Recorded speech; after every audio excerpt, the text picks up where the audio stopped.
நம்ம பார்க்க போற ரெசிபி கீ ரைஸ். ரொம்பவே சிம்பிள் அண்ட் டேஸ்டியா இருக்கும். வாங்க எப்படி பண்ணுறதுன்னு பார்க்கலாம்.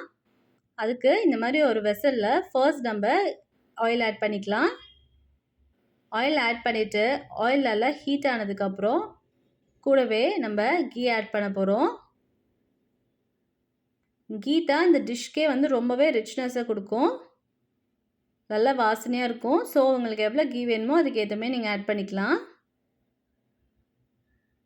இப்போ இது ரெண்டும் நல்லா ஹீட் ஆனதுக்கப்புறம் நம்ம இதுக்கு ஹோல் ஸ்பைசஸ் என்னென்ன சேர்க்கணும்னு பார்த்துடலாம். இப்போ கொஞ்சம் பட்டை,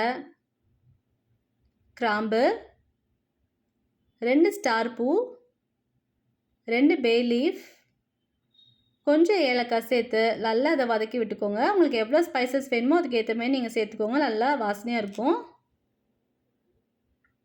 இப்போ காரத்துக்கு ஏற்ற மாதிரி நம்ம க்ரீன் சில்லிஸ் ஆட் பண்ணிக்கலாம். இது நல்லா வதங்கணும். இப்போ இந்த ஸ்டேஜில் நம்ம கொஞ்சம் கேஷ்யூ, ப்ளம்ஸ் சேர்த்துக்கலாம்.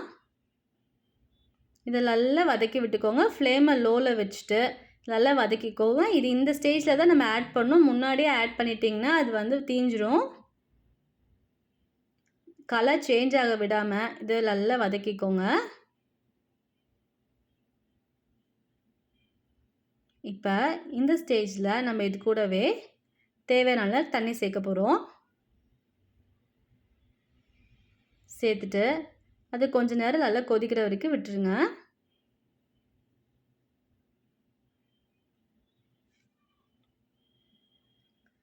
இப்போ கூடவே நம்ம எடுத்து வச்சுருக்க இந்த கோகனட் மில்க்கை நம்ம இது கூட ஆட் பண்ணிக்கலாம்.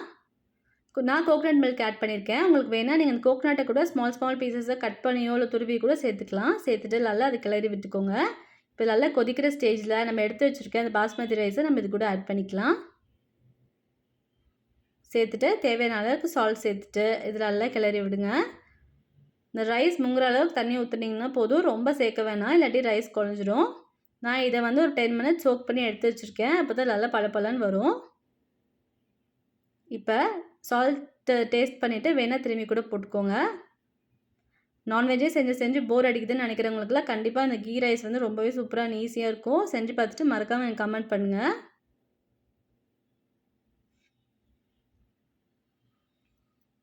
இப்போ இது ஒரு 5 to 10 மினிட்ஸ் லோ ஃப்ளேமில் வச்சுட்டு மூடி போட்டு எடுத்துருங்க.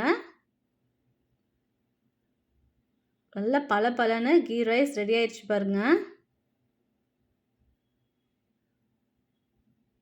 Simple and delicious ghee rice ready ஆயிடுச்சு.